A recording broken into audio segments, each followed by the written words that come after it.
All right, everybody. I hope you've had a chance to grab a lunch. We're thrilled to have you back for the first brown bag of the year, of the season and of the year, academic year. This is always a wonderful tradition on Mondays. And we're really excited to start it off as we do traditionally by introducing the Population Center's new postdocs and returning postdocs for the year. So we're going to hear from 4 people just briefly. I told them, unfortunately, this can only be basically a public service announcement about all the incredible research they're doing and their interests, but it might be a nice opportunity for folks to find fellow travelers in research areas and so forth. So I also wanted to remind you that we'll start up next week with our next brown bag. Hannah Wang is coming from the University of Barcelona. She's at Penn this year, and she's going to be visiting us in the econ department. And then we'll be off to the races with lots of other talks this year. So I wanted to thank our brown bag committee. Bazit and Sarah and Dirga put together a really great slate of folks, and we are looking forward to learning a lot this year. So. Okay. Hi, everyone. My name is Wes Carell King. I'm a recent graduate from the School of Public Health here at Michigan in health behavior and health equity. And my research is broadly on structural and social determinants of health inequities impacting trans people of color in the US. And during my period of this postdoc time, I will be focusing specifically on older populations and the aging process in that work. And so I'm excited to share with you today a little bit about how I got to this point in my research and a little on where I'm going, very hopefully to plant some seeds for future collaborations, because the aging aspect of this research is very new to me and pretty much wide open for the field overall. So help. And I want to first talk a little bit about why that is. Because of serious limitations in the way sexual orientation and gender identity are collected in most major sources of public health data, we really don't know very much about health inequities impacting trans people of color in the US at any age. What we do know comes from 3 main sources. The first is the Behavioral Risk Factor Surveillance System, BRFIS, which contains an optional SOGI data collection module that is used in some states and some years, from which some inferences can be drawn. Data from that points to the health inequities impacting trans people of color and the conditions you see here. More recently, advances in how to identify trans people in electronic health records have allowed us to examine other health outcomes, including mortality. But for the most part, what we know still comes from convenience samples and meta-analyses of those studies, all of which point to serious and steep health inequities across a broad range of conditions. So in my dissertation work, I wanted to examine structural drivers of those inequities in general, integrating a few theoretical frameworks, including critical race theory, intersectionality, structural trauma, and structural vulnerability. I conducted 3 studies. The first was on adverse childhood experiences, looking at differences in the prevalence of those experiences and their health impacts impacting trans people of color compared to other groups. Second, I looked at trans-related state policies and how they related to the self-rated health of trans women. And lastly, I conducted a study in partnership with the Black Trans Fund to explore how the organizations they fund are responding to the health and social inequities Black trans communities face.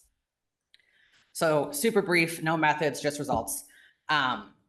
For my ACEs study, I used BRFIS data and found that trans people of color are more likely to experience almost all of the ACEs, there were 9, in comparison to white cis men, white cis women, white trans people, cis men of color, and cis women of color. And that those adverse childhood experiences were more strongly associated with poor mental health in adulthood for trans people of color than those other groups. For my second study, I used a large convenience sample from an HIV incidence study of trans women living in the southern and eastern US, pretty much all of the states there. And I found that when examining the relationship between trans protective policies, so things we would think would be good for trans people, like non-discrimination laws or laws improving access to medical gender affirmation. Don't know why that screen just went. Oh, there it goes. That those policies which are consistently predictive of better health outcomes in sort of general studies of trans people were only associated with better self-rated health for white trans women in the sample, and were actually associated with worse self-rated health for trans women of color in the sample. And then finally, I conducted a series of qualitative interviews with Black trans leaders of community-based organizations all across the country about how their organizations were responding to these health and social inequities on a community level, and learned a lot through this. But the main takeaway was that these leaders are really focused on different aspects of health and well-being than public health, which is where I'm coming from, is thinking about. So they're prioritizing joy, liberation, safety, healing, community connection, whereas public health is really into behavior change, or at least my old department was. And so I thought a lot about how public health can sort of follow their lead to more effectively support the work that those communities are already doing. So there were a lot of takeaways from this work. Two that are particularly relevant going forward into aging research is that centering race and racism is necessary to understanding and mitigating these inequities trans populations are experiencing. And there's a real need for continued attention to structural drivers, incorporating life course perspectives moving forward.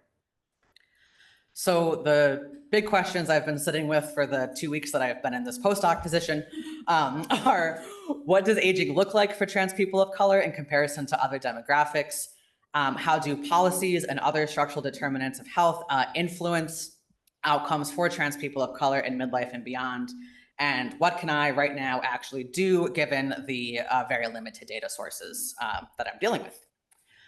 I found this systematic review, which was global, so this is not necessarily in the US, therefore not necessarily completely relevant to me, of what is going on in the trans health and aging research world right now. Recent studies have shown that issues with cancer screening, higher rates of disability, depression, cardiovascular risk and disease, and cognitive impairment are probably things that we should think about as we're broadening into this field. However, this review didn't really focus on any determinants of these outcomes beyond the individual level, aside from this idea of alternative social networks, which from what I could gather is things like found family, chosen family, and how those can promote health for aging trans adults. So there's a lot to do, a lot of questions to ask. As I approach this work, I am really combing through some data sets to see what my options are. I'm currently analyzing BRFIS data. I'll show some very preliminary results of that in a second. And I'm also considering looking at the household pulse survey data. So if you know anything about that, let's talk, because I don't know what's going on with the trans people in that sample. And hopefully soon can look at the most recent iteration of the US Trans Survey and some other large convenience samples to answer research questions I have that are more specific to trans populations. So this is a very preliminary BRFIS result that I mentioned. I am starting to look at differences in the prevalence of different types of self-reported disabilities. Here you're seeing mobility disability among trans people of color across age in comparison to all of the comparison groups that I keep mentioning. Mobility disability, I think, is an interesting place to start this work because it's predictive of a whole range of aging-related health outcomes from musculoskeletal diseases, cognitive impairment, chronic conditions like diabetes, et cetera, et cetera. And so because a lot of those outcomes are pretty rare and this population is small, studying mobility disability, which is much more common, might get us somewhere. We'll see. So what you are seeing here is the predicted probability of limitations with walking and climbing stairs among BRFIS participants across a range of years, so I could have enough of a sample size. And as you can see, trans people of color are the top line. And if you just look at the relationship between age and self-reported disability, it's a lot more linear, less exponential for trans people of color in comparison to these other groups. It's also higher at almost all of the ages. So it starts very high at age 30 and until age 60, when cis women of color kind of start to overlap, it stays higher than all other groups. This indicates that aging processes among trans people of color might be starting at earlier ages than for other populations, sort of consistent with the weathering hypothesis. If we look specifically at age 50, trans people of color have a predicted probability of disability of 0.27, which is comparable to where cis women of color are at age 60, cis men of color at age 67, white trans people at age 71, white cis women at age 75, and is never comparable to white cis men. So a lot to think about here. Some of the challenges that I'm encountering, more intellectually than methodologically, but we'll get there, are cohort effects and survivor bias, and thinking about what is going on with that graph. So for cohort effects, I am thinking specifically about trans populations and how someone who starts identifying as trans at age 3 versus age 83 has a very different exposure and life course process. How someone who starts identifying as trans now is going to be very different than someone 10 or 20 years ago, regardless of how old they actually are, and what that means for interpreting the data that I just showed. And finally, survival bias. We don't know a whole lot about mortality in trans populations. It's not collected in vital records, I don't think, anywhere. So what you're seeing here is from a paper by a former PSC trainee, Landon Hughes, of mortality over a 10-year period among Black members of, I can't remember what private insurance cohort, but private insurance beneficiaries, and again, all Black participants in this. And for trans feminine individuals, so Black trans women, we're seeing a noticeable increase in the likelihood of mortality in comparison to these other groups starting around age 50. So if I'm looking at those disability trends, what exactly does it mean when I'm pointing out age 50 to you? I don't know, still thinking about it. So my next steps are, like I said, to continue exploring other existing data sources. I am hopeful that the 2022, which is the most recent US Trans Survey data, will soon be released, and that has almost 100,000 trans participants in it, most of whom are 18 to 24, but there's enough people that I can probably do something with the aging population and much more detailed questions and information about people's gender identity, journeys, transition trajectories, et cetera. And also currently exploring some of the household pulse survey data, though very confused so far by the socioeconomic profiles of the trans participants that are coming up in that. Let's talk if you know about that. But what I really want to be doing is thinking about how structural racism and other exposures like contact with the criminal legal system, structural vulnerabilities like food insecurity and interpersonal violence and access to healthcare and social benefits are driving the inequities that I'm uncovering as I comb through these data sets. So that's kind of where I hope to go in the next 2 years. That's all I have for you. Thank you very much.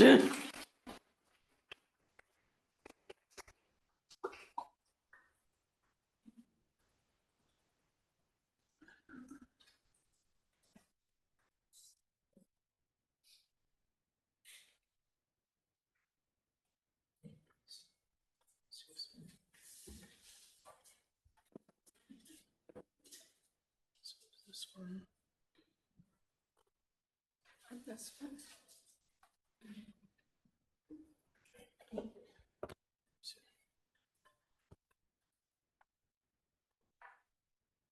Hey everyone, thank you for the opportunity to present. I don't have a jazzy title, just my name.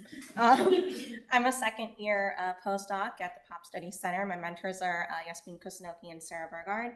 And just a little bit about myself before I get into my program of research. I did my undergrad and graduate school and Master's of Public Health at the University of Michigan. My doctoral training was at UCLA within the Department of Community Health Sciences. And of course, I'm back home at Pop Studies Center with my favorite people. And so my program of research focuses on mainly the role of culture, religion, and migration on the Middle Eastern, North African, and South Asian women's health across the life course. Some of the projects that I've been doing in this last year include I'm getting back into this mixed method study that I conducted with Dr. Kusnoki on intimate partner violence and reproductive autonomy among Arab American women in Southeast Michigan. For my dissertation, I did some more work focused within the Californian communities of MENA and South Asian immigrant, looking at ethnic neighborhood composition of those communities, different neighborhood patterns, and also trying to understand how that might factor into like heterogeneity and disparities in healthcare access within those communities. And for that, I did secondary data analysis using the American Community Survey. And then another arm of my dissertation was also looking at the role of citizenship status on contraceptive use, and I did that using the California Health Interview Survey. And then a new project that I have started using the PSC small grant support is a study that uses the National Health Interview Survey, looking at breast cancer and cervical cancer screening screening and incidence among MENA and South Asian foreign-born women. I'm going to focus, however, more on a specific paper that I've been working on I worked on in the last couple months, and I'm working to get is submitted as and is under review currently. And that is a paper in which I examined the role of family violence and on reproductive autonomy among Arab American women in Southeast Michigan. So to tell you some background, intimate partner violence refers to physical, psychological, and emotional and sexual forms of violence from a partner and affects 1 in 3 women globally. However, the prevalence is much higher in the small convenient samples that have been investigated in the American context of 47 and 93%. And these experiences at times also for this population also tend to involve other family members, including marital in-laws and even natal family. And so this phenomenon is more widely referred to as family violence. So intimate partner violence and family violence may also result in behaviors that interfere with a woman's autonomous reproductive decision-making.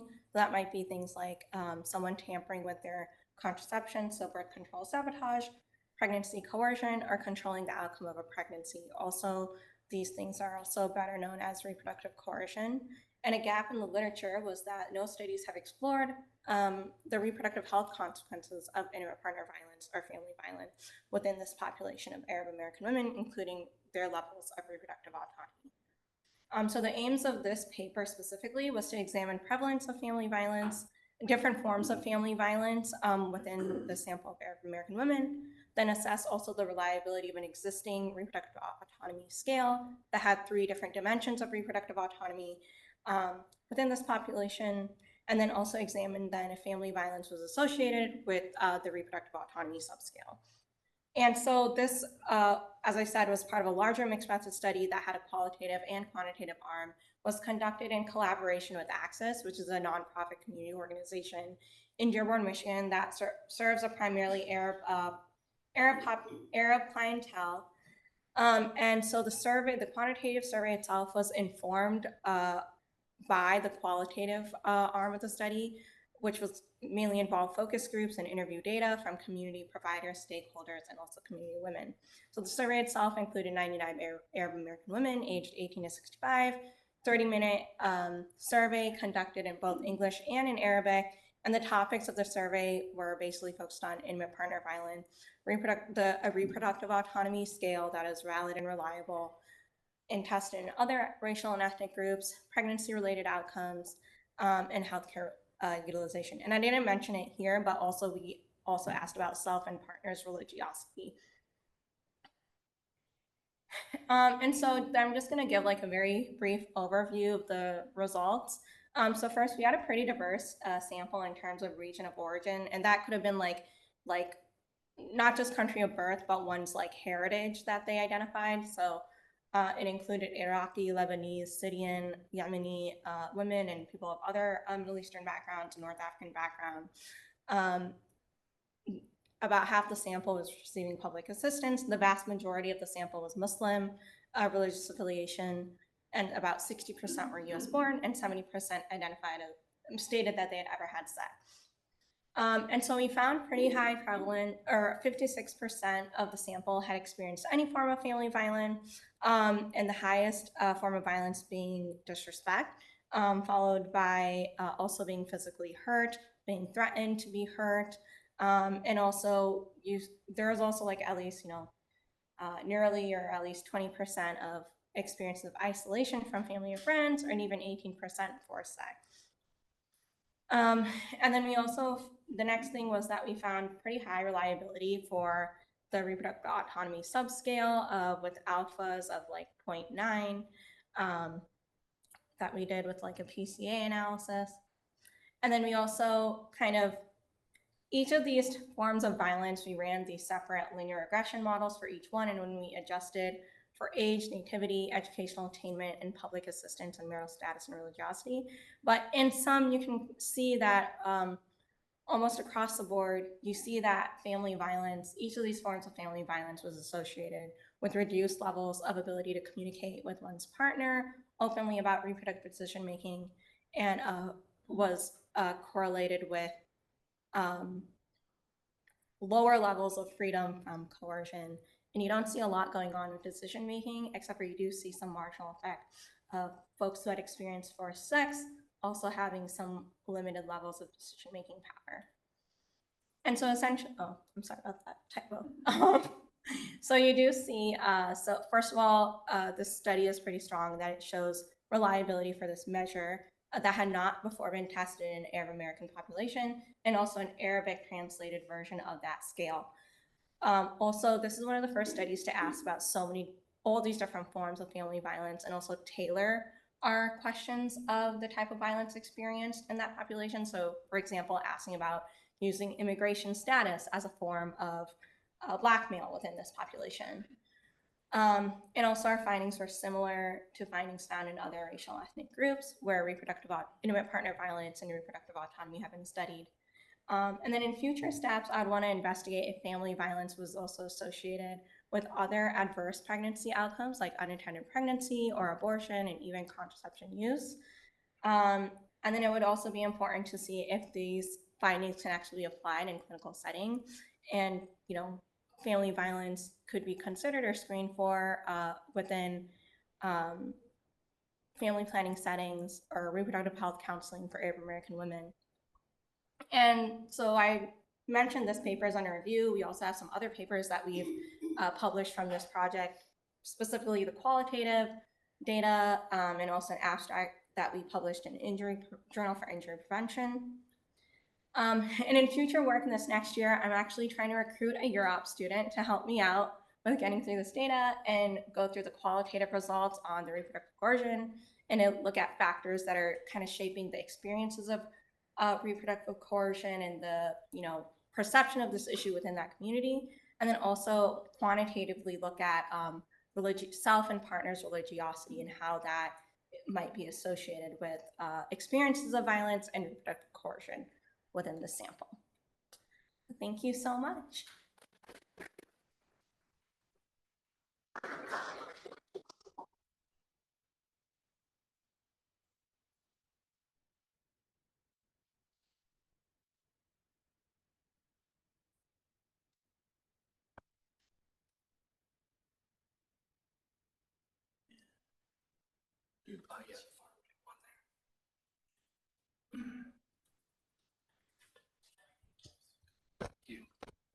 Hello, hello. Can everyone hear me? Can everyone hear me? Okay. Well, hello everyone. My name is Shane.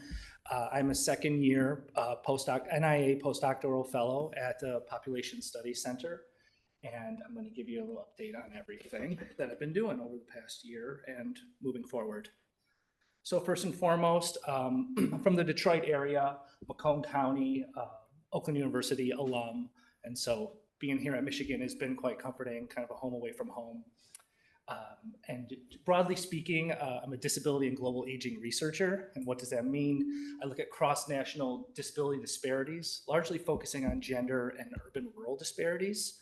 And then I have a second line of research, which I kind of see as an inverted version of the first line of research, looking at aging US immigrant disability and disparities by largely region of origin.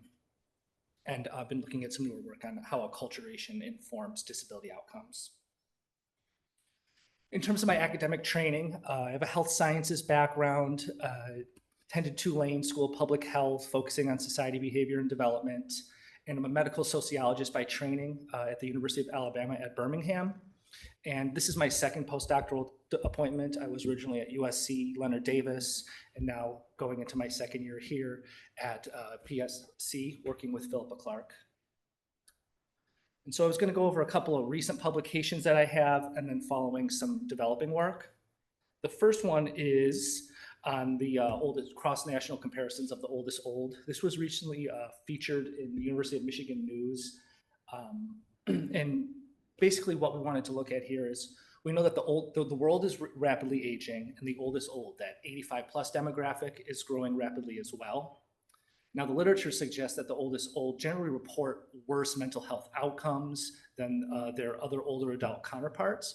But we wanted to take a global look at that to see how the oldest old is faring from across the world and how this might inform mental health services for this uniquely growing demographic. We look at depression, happiness, and loneliness. And using relative risk ratio outcome for depression, looking at individual country models, controlling for several factors, we find that the oldest old in India and Southern Europe report more depression than their young old counterparts, while in the United States, they report significantly less depression. For loneliness, there was only one group that really stuck out for the oldest old, and that was Southern Europe again, reporting significantly more loneliness than their young old counterparts. And then for happiness, in the United States, reporting more happiness, and in Korea, less happiness than their young old counterparts. And so in terms of what we, from a bird's eye view, looking at all of this, we see that in the United States, the oldest old report uniquely better psychosocial outcomes, while in Southern Europe, uniquely worse psychosocial outcomes.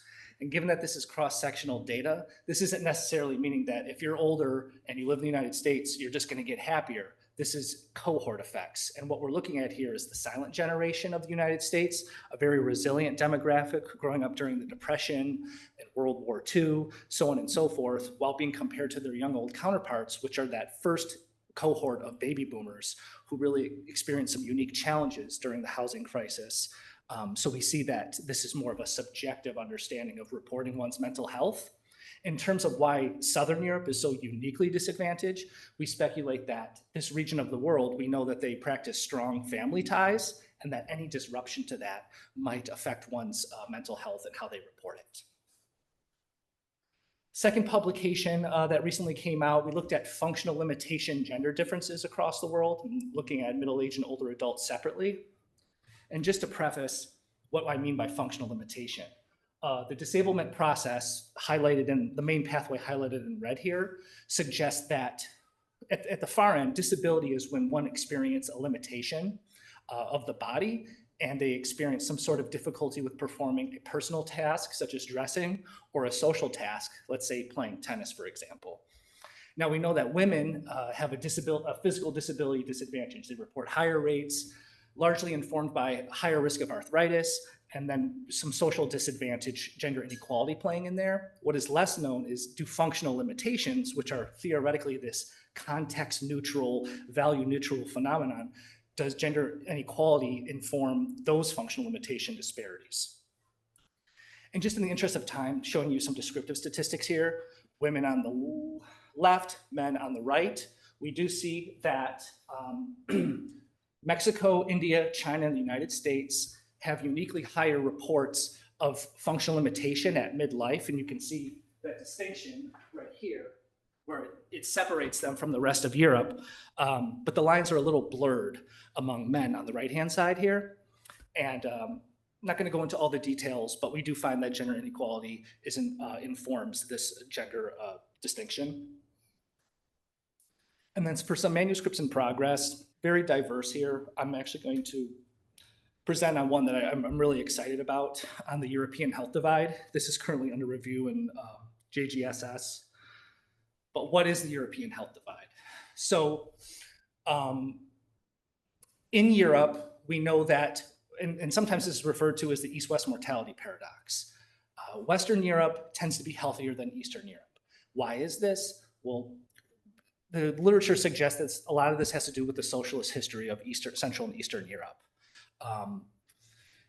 And also poor health behaviors can performed, particularly among men, smoking and drinking.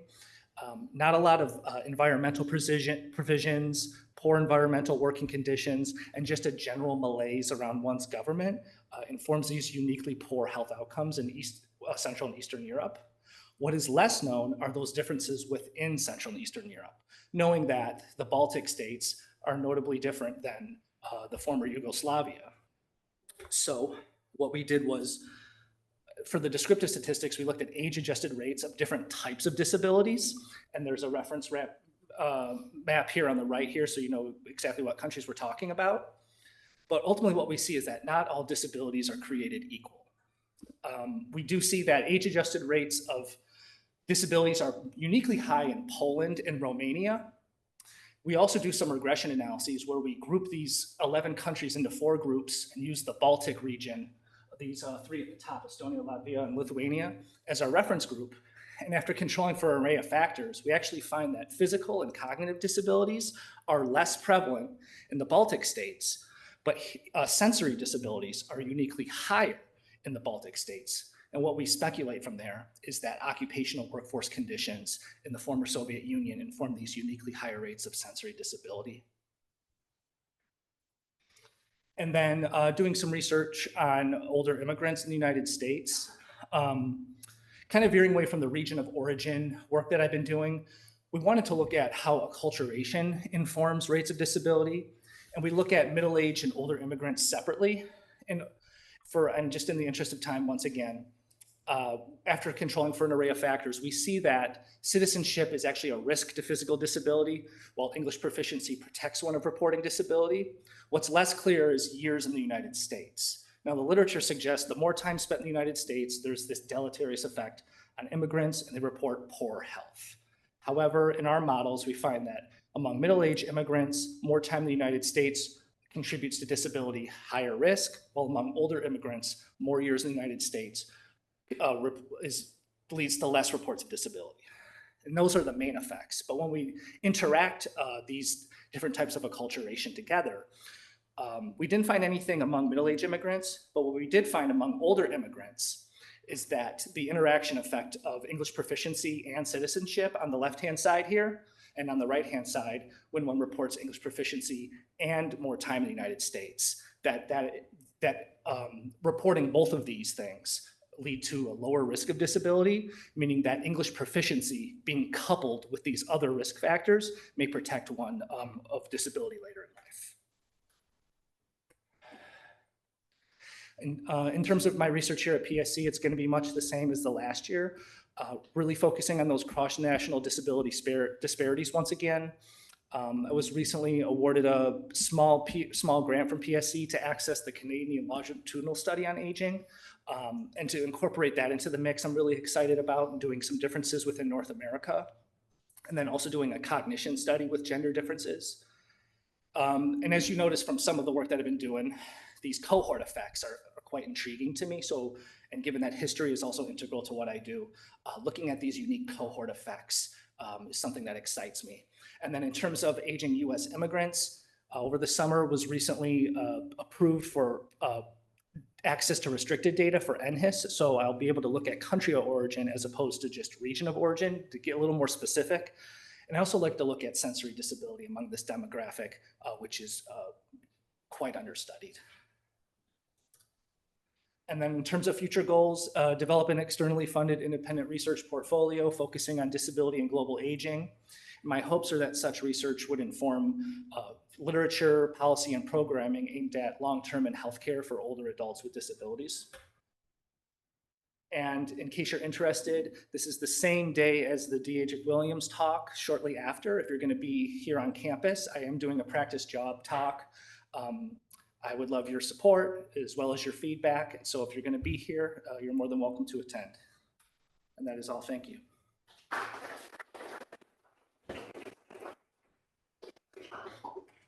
Well, thanks. Fantastic.